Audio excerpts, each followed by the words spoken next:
நிகழ்ச்சி தொகுப்பாளராக தன் பணியை தொடங்கி தற்பொழுது தமிழ்நாடு அரசு தலைமைச் செயலகத்தில் பிரிவு அலுவலராக பணியாற்றுபவர்.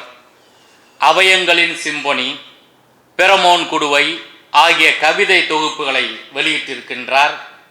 தமிழ்ச்சுடர், கவிமுகில், ரகரம் உள்ளிட்ட விருதுகளை பெற்றிருக்கும் கவிஞர் சுசித்ரா மாறன் அவர்களை புத்தரின் பேராசைப்பல் சிறுகதை தொகுப்பு குறித்து உரையாற்ற அழைக்கின்றேன்.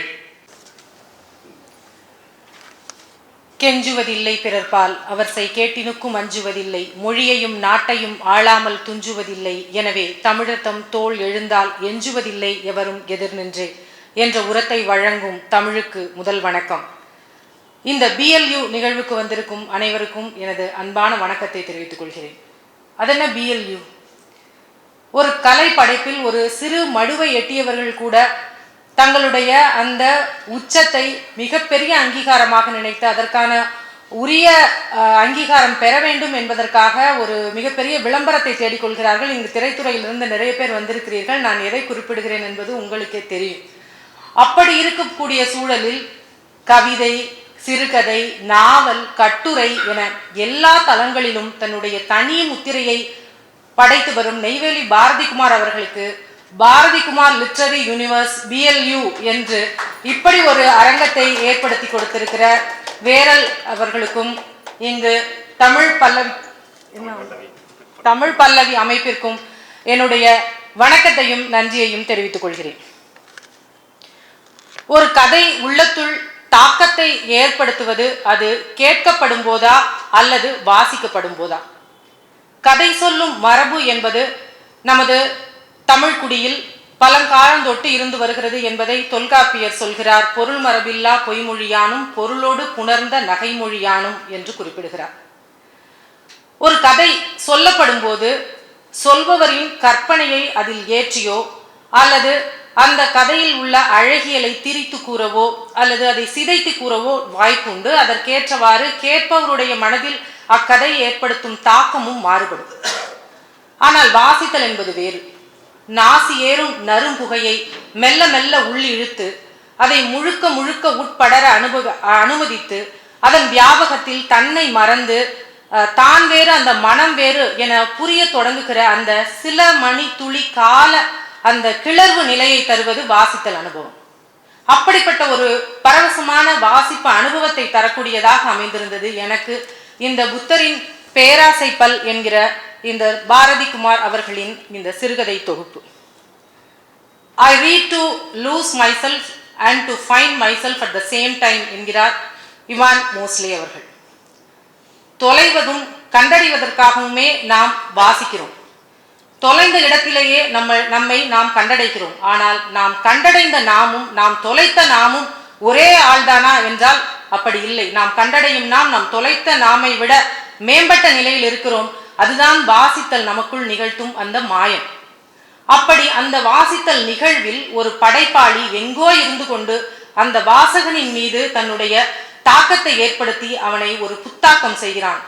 இப்போ ஒரு அப்சல்யூட் பார்பிக்யூ அந்த மாதிரி ஒரு இடத்துக்கு போனோம்னா தொடர்ந்து நமக்கு வச்சுக்கிட்டே இருப்பாங்க இல்லைங்களா? ஒரு இதாக இருக்கட்டும், ஃபிஷ் ஃப்ரையாக இருக்கட்டும் அல்லது ப்ரானாக இருக்கட்டும், சிக்கனாக இருக்கட்டும், கட்டுன்னு கட்டிடுவோம். கணக்கு வழக்கே கிடையாது. அன்லிமிட்டட். அது நமக்கு சுவையாகவும் இருக்கும். நிறைய சாப்பிட்ருவோம்.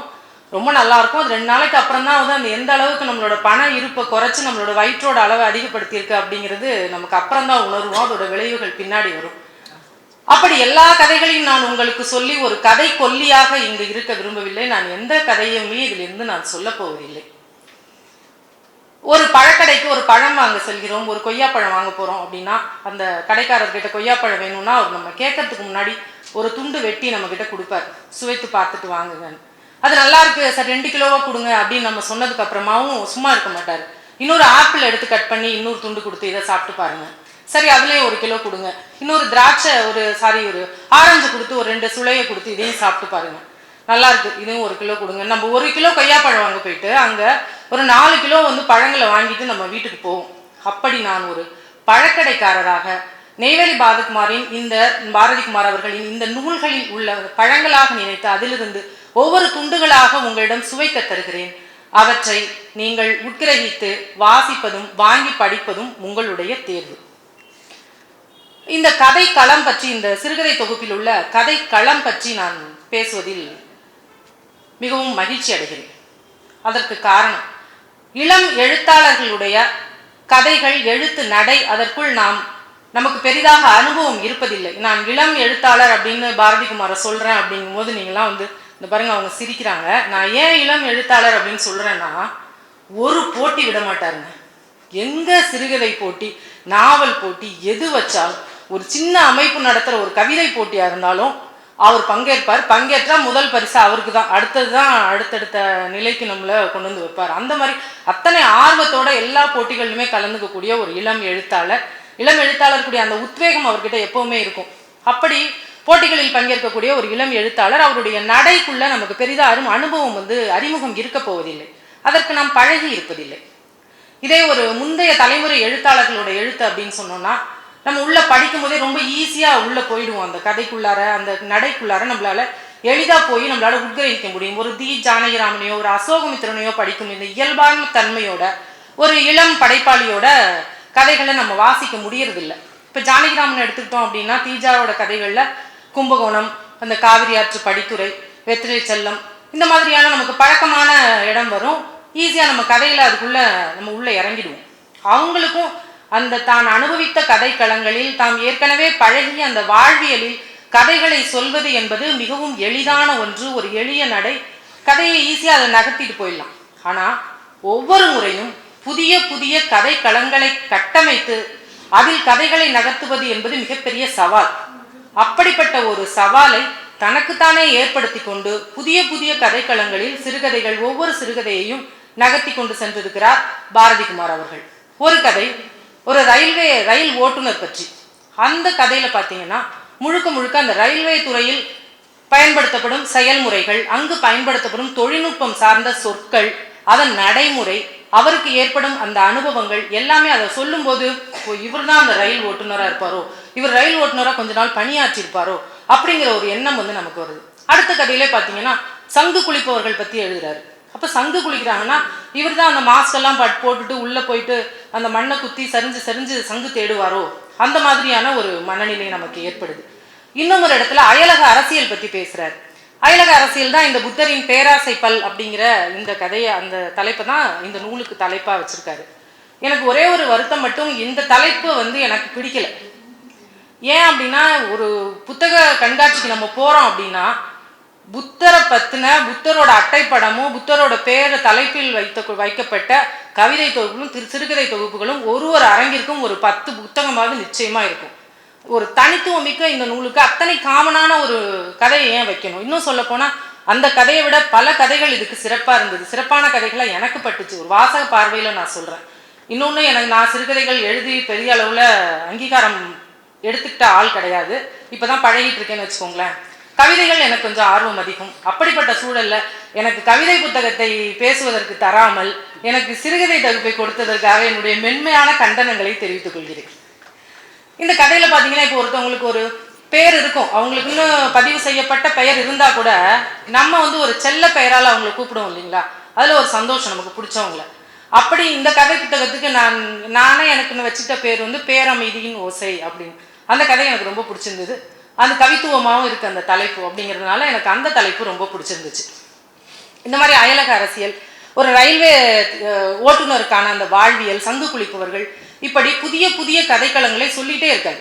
ஒரு கதைக்களம் என்னன்னா, ஒரு சரக்கு லாரி ஓட்டுநர் பன்ருட்டியிலேருந்து இந்தூர் வரைக்கும் பயணம் போகிறாரு. அந்த பயணத்தை பற்றி எழுதும்போது இந்த பயணத்தை இவர் மேற்கொண்டிருப்பாரோ அப்படின்னு தான் நான் நினச்சேன். அந்த அளவுக்கு ஒரு திக்கான அனுபவம். அந்த அகமத் நகர் பாதையில் போகிறாரு. ஒரு ரெட் ஜோன் என்று சொல்லப்படக்கூடிய பகுதி. அந்த பகுதியில் போகும்போது விஷப்பை நிரம்பிய அந்த கருநாகத்தை கையில் எடுத்துக்கிட்டே போகிற மாதிரி அப்படின்னு எழுதுறாரு. அப்போ எந்த அளவுக்கு ஆபத்தான ஒரு சூழல்.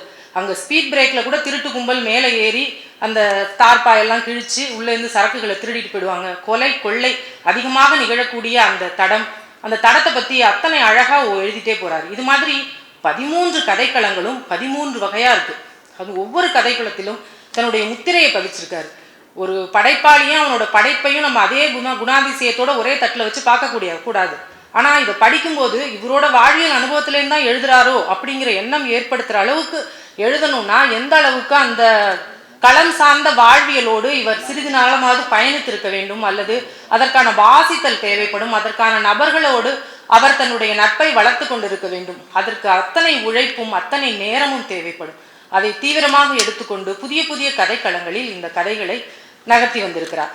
அதே போன்று ஒரு கதை அப்படின்னு எடுத்துக்கிட்டோம்னா சும்மா போகிற போக்கில் ஒரே கதையாக அப்படி எழுதிட்டே போகிறத விட அங்கங்கே புதிய புதிய தகவல்களை சொல்கிறாரு. என்னோட ஒரு தனிப்பட்ட கருத்து என்ன அப்படின்னா, ஒரு இலக்கிய கூட்டத்துக்கு வர்றோம், ஒரு 3 மணி நேரம் இங்கே நம்ம செலவு பண்ணிட்டு வெளியில் போகிறோம்னா அன்று இரவு முழுக்கவாவது இந்த இலக்கிய கூட்டம் நம் மனசுக்குள்ள ஏதாவது ஒரு தாக்கத்தை ஏற்படுத்திக்கணும். உணர்வு ரீதியாகவோ அல்லது ஏதோ ஒரு அனுபவ ரீதியாகவோ அல்லது ஏதோ ஒரு புதிய தகவல்களை தெரிந்து கொண்டோம் என்ற திருப்தியுடனவோ ஏதோ ஒன்று கொடுத்துருக்கணும். அதே மாதிரி தான் வாசிப்போம்.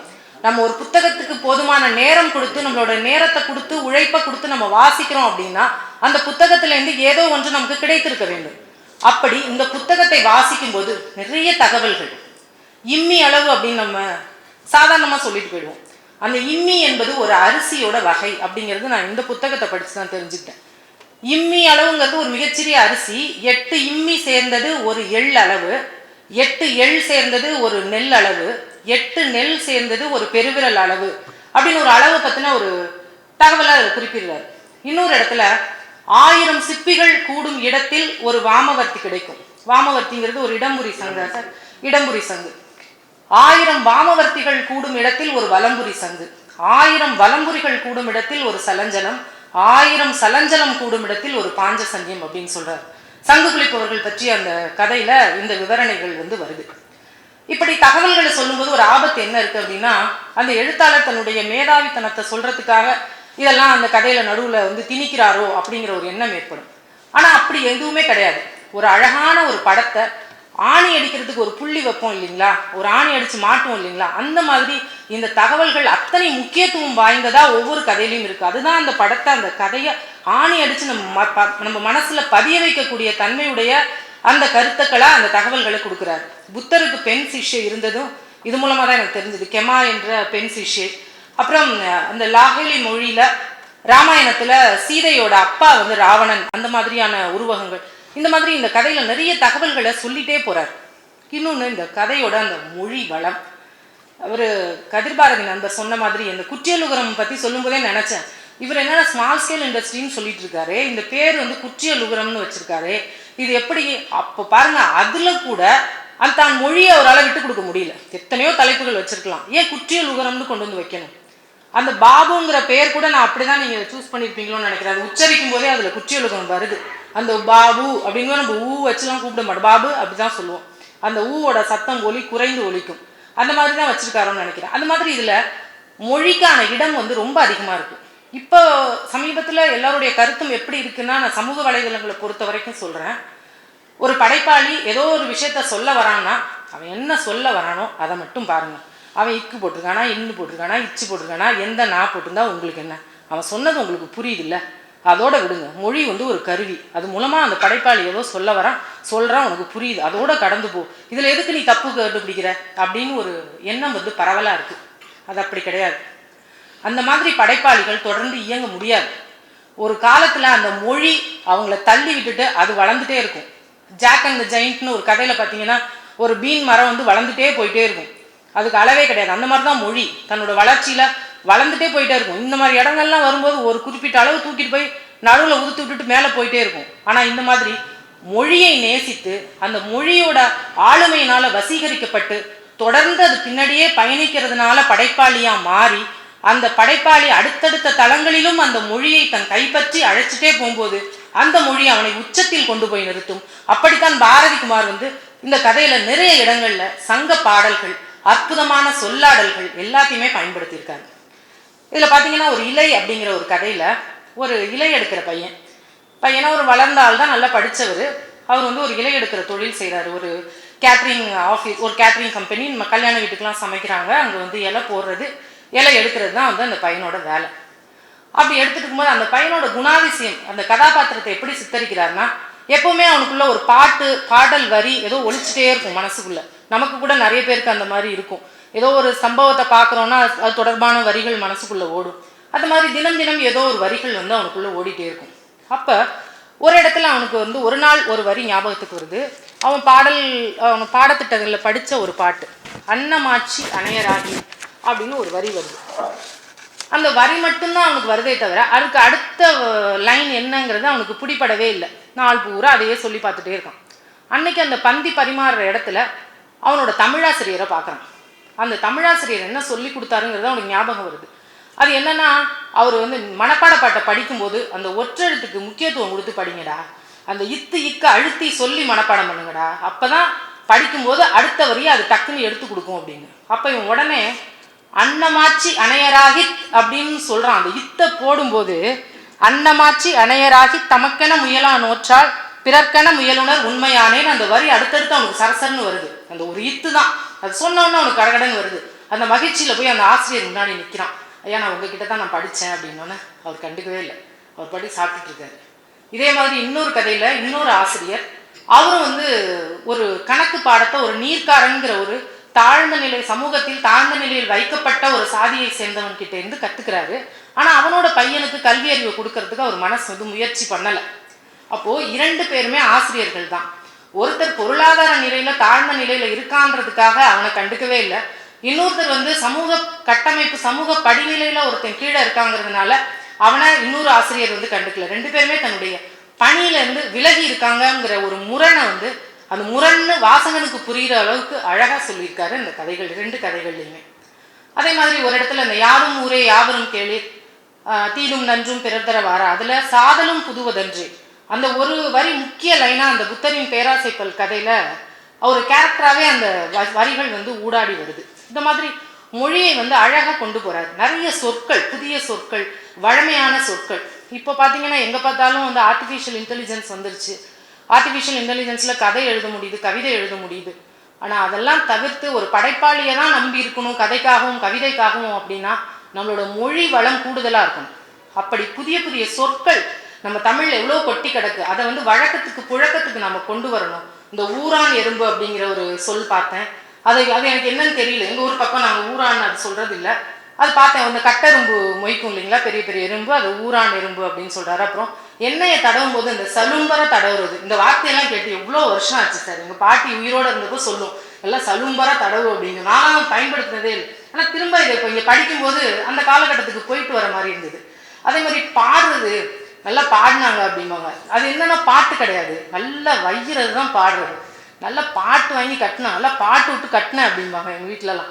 அந்த வார்த்தைகள்லாம் படிக்கும்போது ரொம்ப மகிழ்ச்சியாக இருந்தது. இன்னொன்று இந்த சொலவடைகள், உழக்குக்கு கிழக்கு மேற்கு பார்க்குற வேலை அப்படின்னு, உழக்குக்கு கிழக்கு மேற்கு பார்க்குற வேலை, இதெல்லாம் கேட்டு ரொம்ப நாளைக்கு அப்புறம் இதை வாசிக்கும் போது நமக்கு அந்த காலகட்டத்துக்கே போயிட்டு வந்த மாதிரியான ஒரு உணர்வு ஏற்பட்டுச்சு.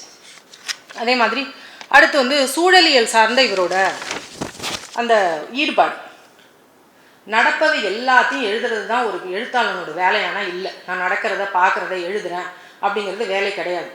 அவனுக்குன்னு ஒரு அறம் இருக்கணும், ஒரு சூழலியல் சார்ந்த அறம் இருக்கணும். தன்னோட கதைகளில் படைப்புகளில் முடிந்த இடத்துல அந்த சூழலியல் சார்ந்த கருத்துக்களை பதிவு செய்யும் போது தன்னை அறியாமல் அவன் வாசகன் மனதில் இயற்கை மீதான சூழலியல் மீதான தாக்கத்தை ஏற்படுத்துகிறான்.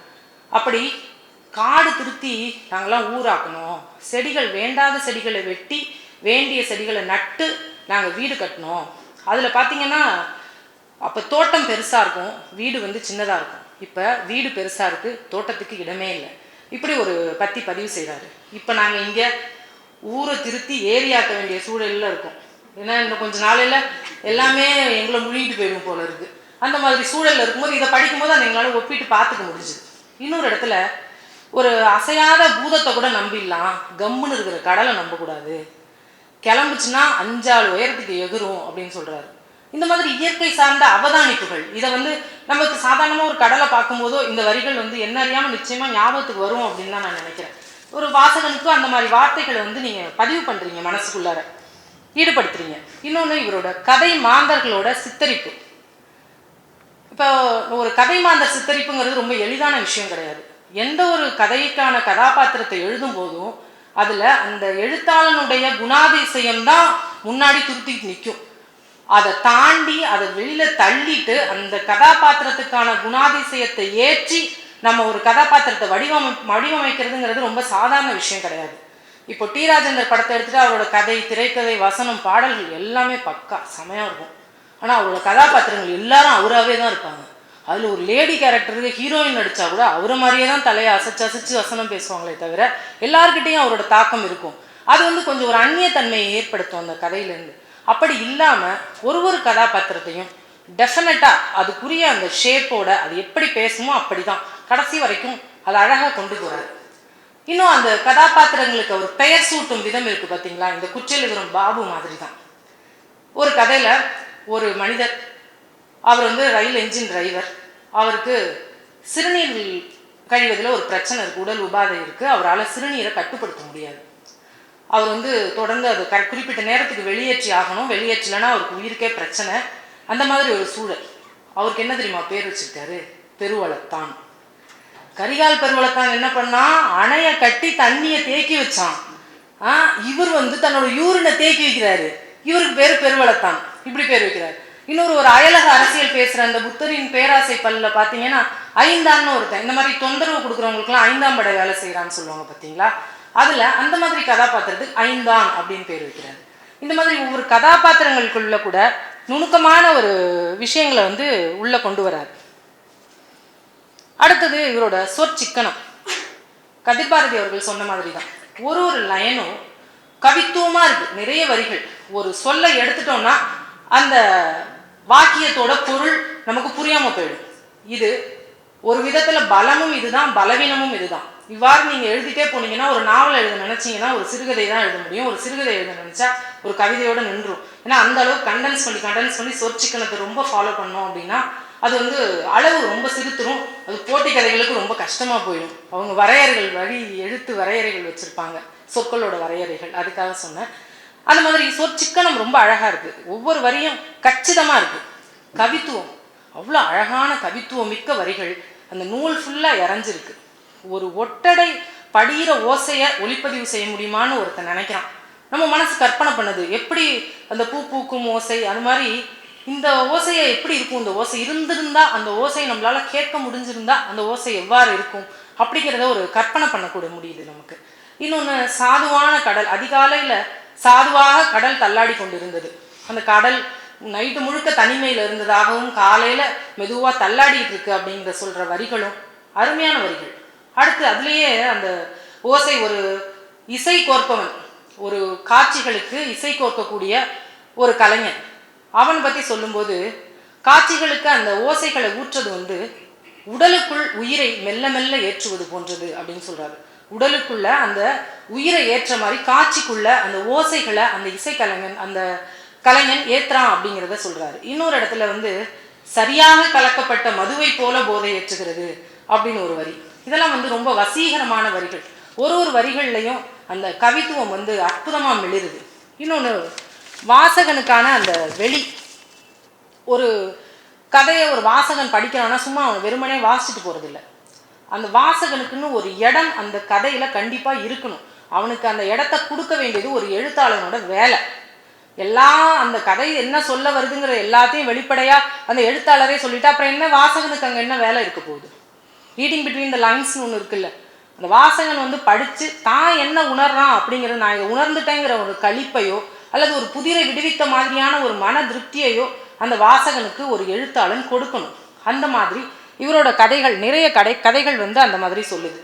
ஒரு உயிர் வலிங்கிற கதையில் அவரோட வலியை சொல்லும் அதே நேரத்தில் அவர் பெறுற அந்த விடுதலை உணர்வப்ப அந்த வாசகனுக்கும் அப்படி ஒரு விடுதலை உணர்வு ஏற்படுகிறது படிக்கும்போது. அடுத்தது சலஞ்சலம் கதையில் அதோட முடிவு வாசகன் இப்படி வேணால் எடுத்துக்கலாம்.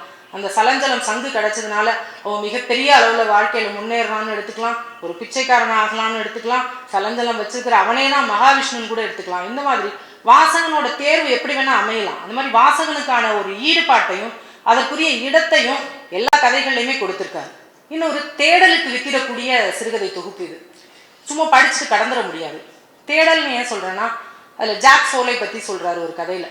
ஜாக் ஃபோலை யாருன்னா முதல்ல ஊமை படமாக இருந்து அடுத்து ஒலி படமாக மாறும்போது அதுக்கு ஒரு காட்சிகள் பேசும்போது இது பேசுகிற ஒலி நமக்கு கேட்டால் எப்படி இருக்கும் அப்படின்னு அவர் கற்பனை பண்ணி தனியாக ஒலி ட்ராக், சவுண்ட் ட்ராக் கொடுத்து அதை ஏற்றி அப்படி தான் ஒலி திரைப்படம் உருவாச்சு, பேசும் படம் உருவாக ஆரம்பிச்சுது. அதுலேருந்து தான் ஒரு கேரக்டர் ஒரு பேரமைதியின் ஓசையில் உருவாக்குறாரு. அவனுக்கு ஜாக் அப்படின்னு பேர் வைக்கிறாரு. இவர் ஜாக் ஃபோலின்னு சொல்லிட்டு கடந்து போயிடுறாரு. நான் உட்காந்து ஒரு நாள் ஃபுல்லாக அவரை பற்றி படிச்சுட்டு உட்காந்துருக்கேன். இந்த மாதிரியான ஒரு தேடலை வந்து எனக்கு கொடுக்குறாரு. இன்னொரு இடத்துல இந்த வெள்ளத்தப்போ எங்கள் அம்மா என் கூட இருந்தாங்க. அவங்க வந்து சொன்னாங்க, அந்த விரலன்றே செங்காந்தல் மலர்களை நீ சொன்னால் நான் நம்பி விடுவோம், அந்த வரிகள் பற்றின பாட்டு கேட்கும்போது இந்த செங்காந்தல் மலர் பற்றி எங்கள் வாத்தியார் ஒன்று சொல்லுவார் அப்படின்னு சொல்லிட்டு, என்னமானா அது வந்து தீ பிடிச்சி எரியுமா, அந்த செங்காந்தல் மலர் மலர்ந்துருக்கிறத பார்த்தா தீ பிடிச்சி எரியிற மாதிரி இருக்கும், அதை பார்த்து குரங்கு பயந்து போய் இப்படி கையை நெட்டி முறிக்குமா, அப்படி நெட்டி முறிக்கும். அந்த மாதிரி எனக்கு ஒரு ஆசிரியர் ஒரு பாடம் எடுத்தார். அது என்ன பாட்டுன்னு எனக்கு ஞாபகம் இல்லை அப்படின்னு சொன்னாங்க. அது ஒரு செய்தி தான், அப்படி ஒரு உரையாடலில் சொன்னது, அதோட முடிஞ்சு போச்சு. திரும்ப இந்த கதையை நான் படிக்கிறேன். ஒரு கதையில் செங்காந்தல் மலரை பற்றி இவர் எழுதுறாரு. செங்காந்தல் மலருக்கு கார்த்திகை பூன்னு இன்னொரு பேர் இருக்குது அப்படின்னு. இந்த கதையை படித்து முடித்தோன்னே எனக்கு இன்னும் செங்காந்தலை பற்றி தெரிஞ்சுக்கணுன்னு ஒரு ஆர்வம் வந்து எங்கள் அம்மாவுக்கு ஃபோன் பண்ணி கேட்டேன், அது என்ன பாடல் செங்காந்தல் மலரை பற்றினா, எனக்கு அது பாட்டுலாம் ஞாபகம் இல்லை, இந்த மாதிரி ஒரு வரிகள் மட்டும்தான் ஞாபகம் இருக்குது அப்படின்றாங்க. அப்போது கொஞ்ச நேரம் கழிச்சு திரும்ப நான் கேட்குறேன், ஏதாவது ஒரு வரி ஒரு சொல்லாவது சொல்ல முடியுமா அந்த பாடலில், அந்த பாடல் என்னன்னு நான் தெரிஞ்சுக்க விரும்புகிறேன் அப்படின்னு சொல்லும்போது அவங்க இல்லை எனக்கு ஞாபகம் இல்லை அப்படின்ட்டாங்க. திரும்பவும் அவங்களே எனக்கு கால் பண்ணி சொல்கிறாங்க, ஒரு வரி மட்டும் எனக்கு ஞாபகப்படுத்திக்கிட்டேனா, திங்கள் கொழுந்தெழுந்த செஞ்சடையான் குன்று இப்படின்னு ஒரு வரி மட்டும் வரும், ஆனால் அந்த பாட்டு எனக்கு தெரியாது அப்படின்ட்டாங்க. நான் அந்த திங்கள் கொழுந்தெழுந்த செஞ்சடையான் குன்று போட்டு அடித்து தேடி ஒரு நாள் ஃபுல்லாக தேடி கடைசியாக அந்த பாட்டை கண்டுபிடிச்சிட்டேன். அது என்ன பாடல் அப்படின்னா, திரு ஈங்கோய் மலை 70 அப்படின்னு நக்கீரர் எழுதின ஒரு 96 வகை சிற்றிலக்கியங்களில் ஒன்று. அதில் வந்து செங்காந்தல் மலரை பற்றி ஒரு பாடல் வருது. வழகிதல் காந்தல் மேல் வண்டிருப்ப ஒன்தி முழுகியதென்றஞ்சி முழுமந்தி பழகி எழுந்தெழுந்து கை நெறிக்கும் ஈங்கோயே திங்கள் கொழுந்தெழுந்த செஞ்சடையான் குன்று. அதாவது அந்த ஈங்கோய் மலையில் அந்த செங்காந்தல் மலர் மலர்ந்து இருக்கிறத பார்த்தா தீப்பிடிச்சி எரியிற மாதிரி இருக்குது. அதில் தேன் எடுக்கிறதுக்காக ஒரு வண்டு போய் உள்ளே உட்காருது. அதை பார்த்த அந்த மந்தி, ஐயோ தீயில போய் இந்த வண்டு உட்காருதே, இது வந்து எங்கே வந்து எரிஞ்சு அழிஞ்சு போயிடுமோ, இந்த தீ அணைஞ்சு போயிடணும்னு பதற்றத்தில் சாபம் இடுவான், கையை நெட்டி முறித்து சாபம் இடுதான் அந்த குரங்கு. அந்த மாதிரி வளம் மிக்கது திரு ஈங்கோய் மலை. அது திருச்சி பக்கத்தில் இருக்கிற ஒரு சிவன் மலை. இது மாதிரி ஒரு செங்காந்தல்ங்கிற ஒரு சொல்ல அவர் அதை பற்றின ஒரு பக்கம் ஒரு பற்றி விவரம் கொடுத்துருக்காரு. அது என்னை அடுத்தடுத்த நிலைக்கு கொண்டு போய் என்னை தேடுதலுக்கு வந்து தூண்டுது. ஒரு வாசகனை தேடலுக்கு உட்படுத்துகிற ஒரு சிறுகதை தொகுப்பாக தன்னுடைய படைப்பை தந்திருக்கிறார் பாரதிகுமார் அவர்கள். இதே மாதிரி இந்த கதை சிறுகதை தொகுப்பை பார்த்தா எனக்கு எப்படி இருக்குன்னா, ஒரு அழகான சிற்பத்துக்கு சும்மா துணியை போட்டு மூடி வச்சுட்ட மாதிரி இருக்கு. இன்னும் கொஞ்சம் நல்ல ஒரு வடிவமைப்போட இந்த தொகுப்பு வெளிவந்திருக்கலாமோ அப்படிங்கிற ஒரு எண்ணம் வந்து ஏற்படுறத தவிர்க்க முடியல. அதை நான் சொல்லிடுறேன். அப்புறம் வந்து ஏன் சார் நீங்கள் பெண் சார்ந்த பெண் கதாபாத்திரங்களை மையப்படுத்தின சிறுகதைகள் இந்த தொகுப்பில் இல்லை, அது என்னோட ஒரு வருத்தம். இன்னொன்று, அவங்க சொன்ன மாதிரி அந்த விவரணைகள், அந்த இடம் சார்ந்த விவரணைகள் இருக்கலாமோ அப்படின்னு நான் நினச்சேன் இந்த கதைகள்லையும். ஆனால் இது வந்து சிறுகதை தொகுப்பு தான், நாவல் கிடையாது. அதனால ஒரு இடத்துல வந்து அதிகப்படியான விவரணைகள் கொடுக்க வேண்டிய அவசியம் இல்லை சிறுகதைக்குங்கிறதுனால கூட தவிர்த்திருக்கலாமோ அப்படின்னு நினச்சேன். ஏன்னா அந்த உணர்வு எனக்கு இந்த தொகுப்புலையும் ஏற்பட்டுச்சு அப்படின்னு தான் சொல்லணும். எந்த இடத்துலையுமே ஒரு ஒரு போதனை செய்யக்கூடிய வகையிலலாம் இல்லை. ஆனால் எல்லா கதையும் ஏதோ ஒரு செய்தியை சொல்லுது. அது வாசகன் உள்வாங்கி கொள்ளும் வகையில் தான் இருக்கே தவிர அதை வந்து துருத்திக்கிட்டு ஒரு மெசேஜ் சொல்கிற கதையாக வந்து இதில் இல்லை. அந்த வகையில் மிகப்பெரிய வெற்றியை அடைந்திருக்கிறார் பாரதிகுமார் அவர்கள் என்று தான் சொல்ல வேண்டும். வாழ்க்கை தன்னை சாபமாக நினைப்பவர்களை தொடர்ந்து தண்டிக்கிறது. பிழைத்து கிடைப்பவர்கள் மீது கருணையோடு இருக்கிறது. தன் தோள் மீது கை போட்டு ரசனையோடு வாழ்பவர்களுடன் அது தோழமை கொள்கிறது. ஆனால் தன்னை பிரதி எடுத்து பதிவு செய்கின்ற அந்த படைப்பாளிகளிடம் மட்டும் வாழ்க்கை எப்போதும் நன்றியோடு இருக்கிறது. ஏனென்றால் அவர்கள் தான் வாழ்க்கையை ஆவணப்படுத்துகிறார்கள். தன்னுடைய வாழ்க்கையை மட்டுமல்ல, பல்வேறு புதிய கதைக்களங்களில் புது புது மனிதர்களின் வாழ்வியலை தன்னுடைய சிறுகதையிலும் நாவலிலும் தொடர்ந்து ஆவணப்படுத்தி வரும் பாரதிகுமார் அவர்களின் இந்த படைப்புலகம் மேலும் மேலும் விரிவடைந்து மிகப்பெரிய தாக்கத்தை இந்த சமூக சூழலில் ஏற்படுத்தும் என்ற நம்பிக்கை இருக்கிறது. வாய்ப்புக்கு நன்றி, வாழ்த்துக்கள். பாரதிகுமாரின் படைப்புலகத்தில் புத்தரின் பேராசைப்பல் சிறுகதை தொகுப்பு குறித்து சிறப்பாக பேசிய சுசித்ரா மாறன் அவர்களுக்கு நன்றி.